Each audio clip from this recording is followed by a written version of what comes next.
Well, we'll start with, we are going to run focus groups just to follow up from what came out of the staff satisfaction or staff engagement survey. There's obviously lots of issues where we want more money, it's not good enough for bonuses, etc. To see what else we actually can do, and that people actually see not just, okay, we run a survey and we don't do anything about it, but to actually engage with people and get the voice and find out what they want. Was there anything that came up as number one that most people wanted? We haven't done them yet. Oh, we haven't done them. Okay. Right. What does your staff look like? I mean, does it look different from the staff that I perhaps, the sort of structure of employees within we a are firm that quite small at 140 people, but 90% are trees. Mm-hmm. So a lot of them. Is there a sort of age profile or a gender profile, or primarily white male, average age 30. As a trainee, you start at 27, and then it goes up to 100k plus.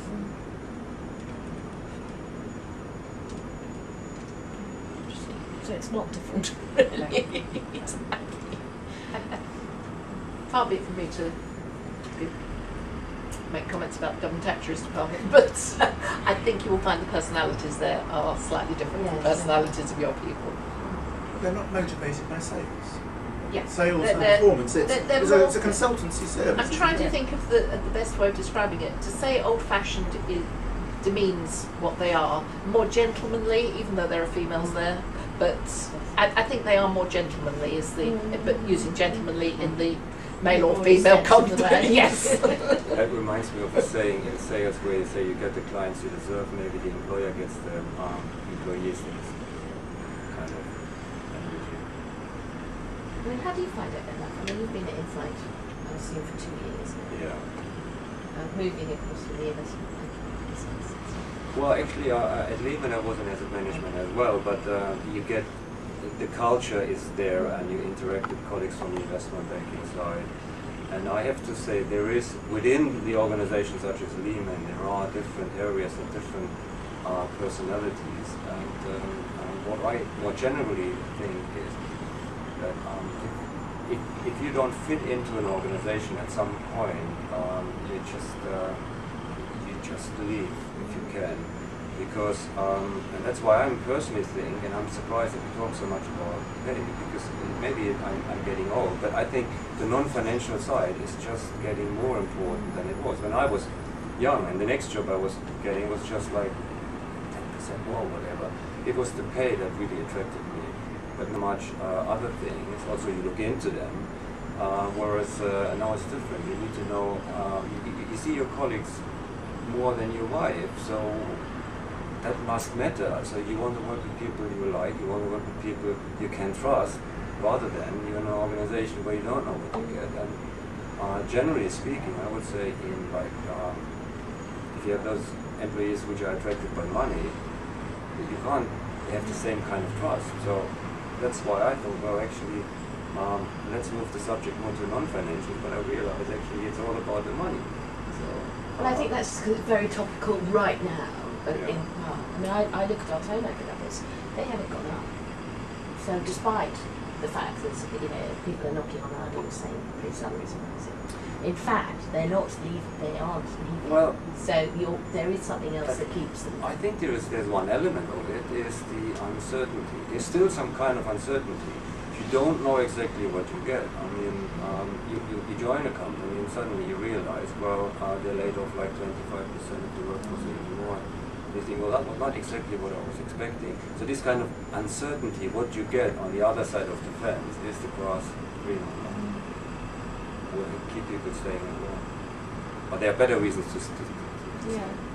Can I go back to what Mike was saying about the sort of alternative cultures, where you've got a sort of loyalty culture and you've got a money culture? But I mean, my question really is, whilst we might agree that loyalty culture is better, I'm not sure you can ever move back, because once it's broken. Yeah, I agree. I mean, I think it's fascinating that you see somebody like Goldman-Sachs or the big Wall Street partnerships. You change from a partnership where basically you've stayed there for life. To a quoted company, where there's much more flexibility in movement. So, this part of identifying, I guess, is being part of the firm and being able to benefit from it, and encouraging that kind of identity and longevity. But once it's gone, it's gone.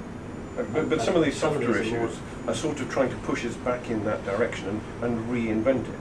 And I almost wonder whether actually you can't reinvent it, because once there is this kind of world where you can go off and you've got the continuum from it being the bank, the fund manager, the hedge fund, there is that continuum, so people do make that change. So you can't. I think there are people trying to reinvent it. I mean, typically people will come out of big organisations and recreate. I mean, some of the hedge fund partnerships that go that way, that they are not publicly quoted. They are a partnership business, and they recognise that that's one way of retaining people longer term, as long as they're good enough for your children, etc., right? And I think it's really difficult. We'll never get the big organisation going, but it almost has to grow from the bottom. To some extent, because I think within some organisations, not necessarily within ours, although perhaps informally it exists, is types of partnerships within those organisations. So the attempts to create sort of boutiques within the large umbrella of a big scale business, which can meet with varying degrees of success, to be honest, because sometimes just the big organisation doesn't commit money. But I think that you definitely do see that. I mean, I certainly see when I look at some of our fund management teams, who are incredibly sort of tight-knit teams with a lot of transparency about how they work, very clear, long life of the people working in the teams as they sort of rise up to the top. Quite rare for people to leave those teams, and a lot of transparency about the vision of that team has for their particular bit of business. And then even when it comes to compensation, a lot of transparency about how bonuses are allocated, for example, and about how, and clear sort of ownership of performance within that. So I do think that there can be attempts within firms, which might to some extent go back to your employee engagement thing, where people really feel they have ownership of their piece of what's I'm not talking about remuneration, it is about working with people who like working with people who like understanding what the vision is, all about communication, all of that sort of stuff. Good stuff.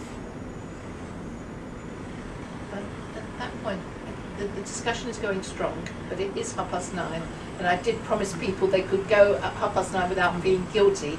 So, do you want to carry on for another 15 minutes, or shall we complete it there, and then we can always have another meeting with you? You all seem to be getting on well with you people invited, and knowing that you're each going to be invited, and maybe have some more of these people who were on holiday on a slightly different topic, which you can discuss to us, some sort of with or without a speaker.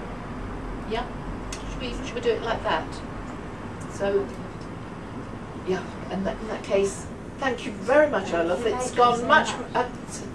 That sounds terrible saying it. It's gone much better than I expected, but I'm used to that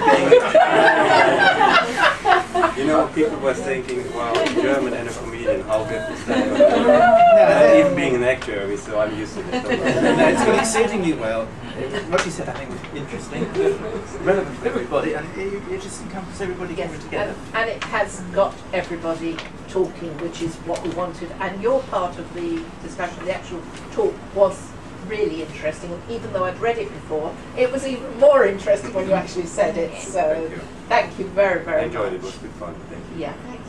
Thank you. Yeah, thank you. And everybody feel free if you there's plenty of food left.